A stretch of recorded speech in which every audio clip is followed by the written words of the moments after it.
let's make some red chili pickle. আমি যেভাবে বানিয়ে থাকি ওই রেসিপিটা আমি দেখাবো। চলো দেন লেটস স্টার্ট। প্রথমে মশলাগুলো দেখিয়ে নিই। এখানে আমি নিয়েছি গোটা জিরে, রাই, কয়েকটা পেপারকর্নস মানে গোলমরিচ, এখানে আছে আজওয়াইন, এখানে আছে একটুখানি মেথি আর সফ। বাস এইগুলো এখন আমি একটা একটা করে প্যানে দিয়ে দেব। প্রথমে দিয়ে দেব রাইটা,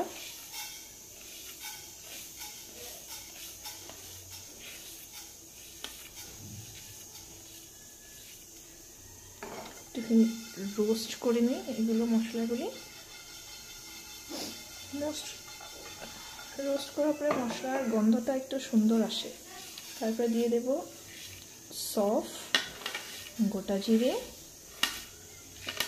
গোলমরিচ, গোটা গোলমরিচ, মেথি আর জয়েন। ভালো করে এগুলোকে একটু রোস্ট করে নেব। যেহেতু প্যানটা আগের থেকে গরম ছিল তাই বেশি দেরি এটা আগুনে রাখা যাইব না, স্টিমে রাখা যাইব না।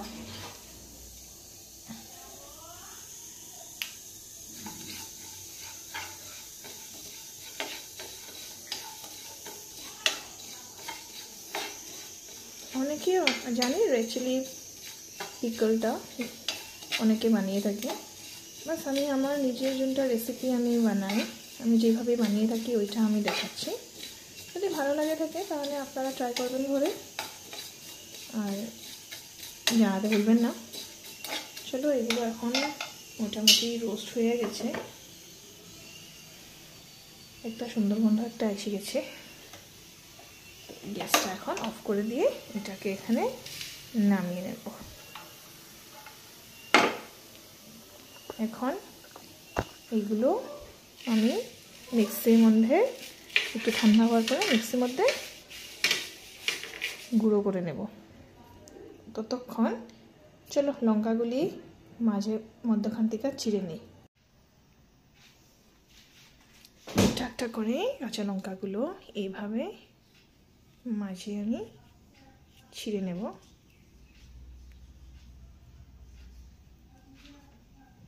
ছিঁড়ে ছিঁড়ে রেখে দেব।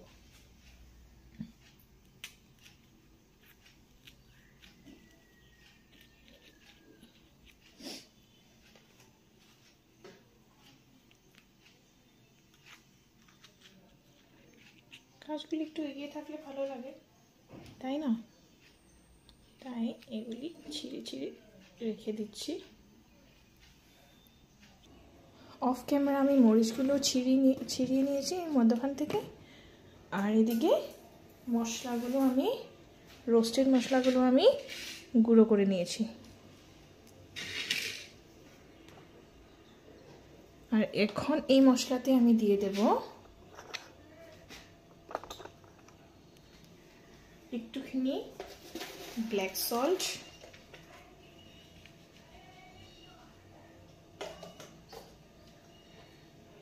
তারপরে দিয়ে দেব নর্মাল হোয়াইট সল্টটা। হোয়াইট সল্ট অল্প দুটো দেবো যেহেতু ব্ল্যাক সল্টও দেওয়া হয়েছে। হলুদ গুঁড়ো, তারপরে এগুলো একটু মিক্স করে নেব। এখানে আমি হিং দিতে ভুলে গিয়েছি, এখন এখানে একটু দিয়ে দেব হিং। তারপরে দিয়ে দেব, যদি তোমাদের কাছে লেবু থাকে তাহলে লেবু দিতে পারো, আমার কাছে এখন লেবু নেই, তার জন্য আমি এখানে দিয়ে দেব একটুখানি ভিনেগার। এই যে হিং দিয়ে দিলাম একটুখানি, জাস্ট আ পিঞ্চ হিং। আমার কাছে লেবু নেই তাই জন্য আমি দিয়ে দেব হিং। এই যে হিং, জাস্ট অল্প তো হিং দিব, হিং কইছে ভিনেগার দিব। ভিনেগার দিলে আচারগুলি অনেক দিন পর্যন্ত স্টোর করা যায়। আমি আগে যখন আচার বানাইতাম বাপের বাড়িতে, তখন আমি প্রায় সময় ভিনেগার দিয়ে রাখতাম। মার থেকে শেখা অ্যাকচুয়ালি। ভিনেগার দিলে আচার অনেক দিন ভালো থাকে আর কি। এই যে গুঁড়োটা রেডি হয়ে গেছে, দেখো কি সুন্দর একটা গন্ধ এসেছে। এখন আমি দিয়ে দেব কড়াইয়ের মধ্যে। এখন এটা ইচ্ছা করলে তোমরা লঙ্কাটার মধ্যে তোমরা স্টাফও করতে পারো। এইভাবে লঙ্কাটা এইভাবে আমি মধ্যখানে চিড়েছি তো, সরি, আমি এখানে তো তোমরা এখানে স্টাফও করতে পারো মধ্যখানে, তখন এটা হয়ে যাব স্টাফ করা রেড চিলি। এইভাবে স্টাফ করতে পারো, মশলা ঢুকাইতে পারো। না হইলে আমি একদম খুব সহজ পদ্ধতিতে এটা করে থাকি, এইভাবে করতে পারো স্টাফ করে। ফির আমি যেটা করি ওইটা আমি দেখাবো, দোনোটাই বানাইতে পারো। আমি একটা প্যানের মধ্যে তেল নিয়ে নেব। প্রথমে গ্যাসটা জ্বালাইনি, বিনা গ্যাসে তো হইব না। কড়াইয়ের মধ্যে একটুখানি তেল দিয়ে দেবো, যতটুকু দরকার আর কি। আচারে তো অনেকটা তেলের দরকার প্রয়োজন, তাই তেলে কঞ্জুসি হইব না এখানে, নাহলে আচারের মতন লাগবে না। আর এমনিও আচারে কাঁচা তেল দেওয়ার থেকে ভালো গরম করা তেলটা দিলে ভালো আর কি।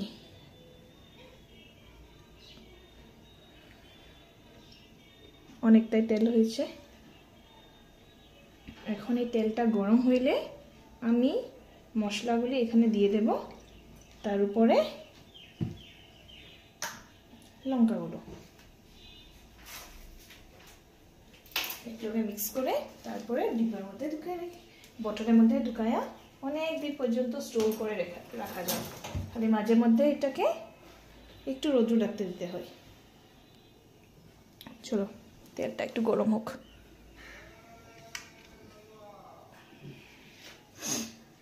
তেলটার থেকে একটু ধোঁয়া ছেড়ে দিয়েছে, বেশি গরম হতে দেবো না, নাহলে পুড়ে যাবে মশলাগুলো অ্যাকচুয়ালি।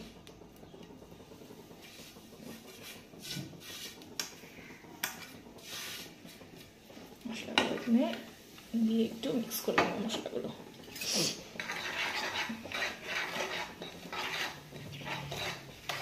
এখন স্টিমটা একটু বাড়িয়ে দিতেও পারো, আমি একটু কমিয়ে রেখেছি যেহেতু তেলটা গরম হয়ে গেছিল। এখন এখানে আমি দিয়ে দেব কেটে রাখা লঙ্কাগুলো।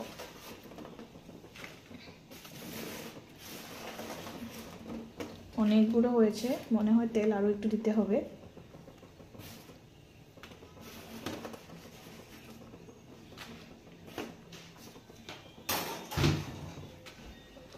এখন এগুলো আমি মিক্স করে দেব। দেখো কি সুন্দর।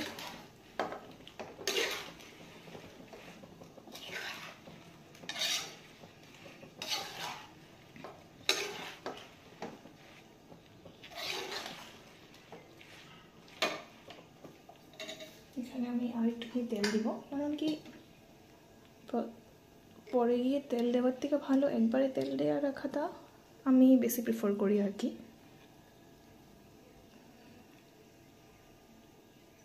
পরে আবার যদি প্রয়োজন হয় তাহলে তেলটা গরম করে বোতলের মধ্যে ঢেলে দিতে পারে। এগুলো হলো ছোটোখাটো টিপস যেগুলি আমরা মাতৃরা শেখা।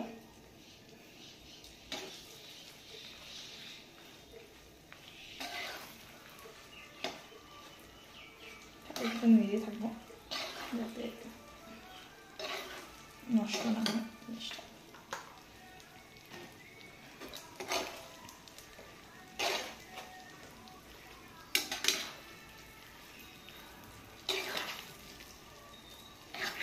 এই দেখো কি সুন্দরভাবে মশলাটা মিলে যাচ্ছে।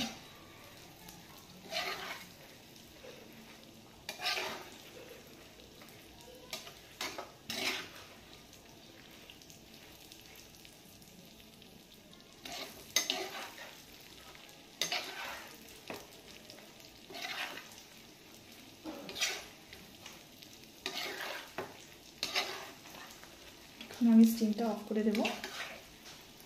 ঠান্ডা হলে এটাকে আমি বোতলের মধ্যে ঢেলে দেবো। তখন দেখো আমার ছেলে এসে গেছে আমাকে খুঁজতে খুঁজতে। এই যে আমার ছেলে এখানে আয়া আকাম করতেছে, উৎপাত। লগে ওর বিস্কুটের ডিব্বা নিয়ে যাচ্ছে।